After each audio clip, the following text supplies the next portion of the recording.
Dahulu kala, di sebuah desa yang jauh dari keramaian kota, hiduplah seorang janda tua bersama seorang anak gadis tunggal. Kehidupan mereka sederhana. Setiap hari sang ibu bekerja keras di ladang, memikul kayu bakar, dan menumbuk padi. Sang anak tumbuh dengan wajah yang amat cantik. Kulitnya putih bersih, rambutnya panjang hitam berkilau dan matanya bening seperti bintang malam. Karena kecantikannya, ia sering dipuji orang. Namun sayang, meskipun rupanya indah, hatinya tidak sebaik wajahnya. Ia manja, malas, dan suka berbuat kasar pada ibunya yang renta. Sang ibu sering menasihatinya dengan lembut. "Anakku, jangan hanya sibuk mempercantik diri. Bantulah ibu bekerja agar kita tidak kekurangan." Tetapi sang gadis selalu membantah.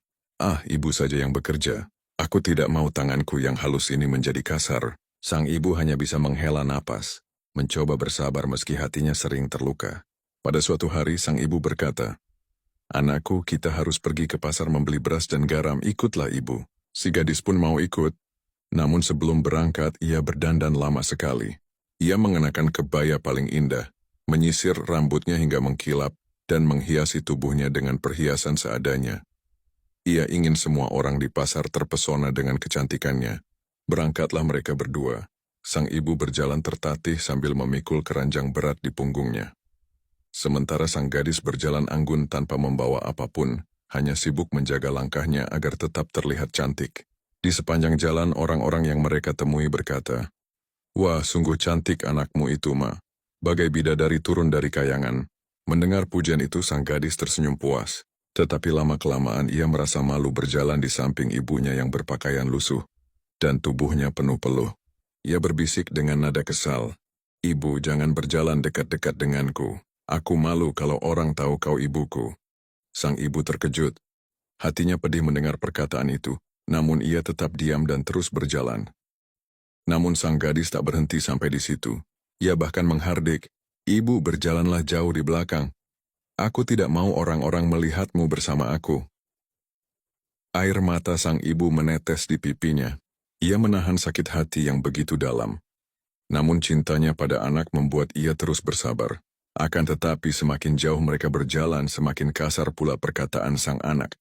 Hatinya semakin tertutup oleh kesombongan, hingga akhirnya sang ibu berhenti melangkah.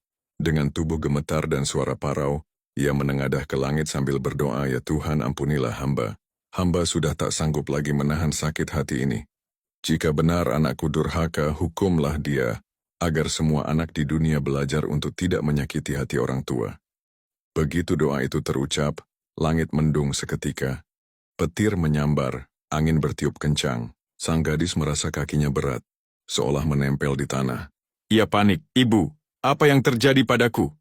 Tubuhku terasa kaku." Namun perubahan itu terus berlangsung. Kulitnya mengeras, suaranya mulai tercekat. Ia meronta-ronta, tetapi tak bisa berbuat apa-apa. Dalam ketakutan ia berteriak, "Ibu, ampunilah aku. Maafkan aku, Ibu." Tapi sudah terlambat. Tubuh cantiknya membeku menjadi batu. Wajahnya yang rupawan pun mengeras tanpa bisa bergerak lagi. Anehnya, dari celah-celah batu itu keluar air yang terus mengalir, bagaikan air mata yang tiada henti. Air itu jernih, seolah batu itu menangis menyesali perbuatan durhakanya. Sejak saat itu, batu tersebut dikenal dengan nama batu menangis. Orang-orang di desa percaya bahwa air yang mengalir dari batu itu adalah tangisan penyesalan seorang anak yang telah melukai hati ibunya. Pesan moral kasih ibu begitu besar dan tak terbalaskan. Jangan pernah menyakiti hati orang tua, apalagi merasa malu memiliki mereka.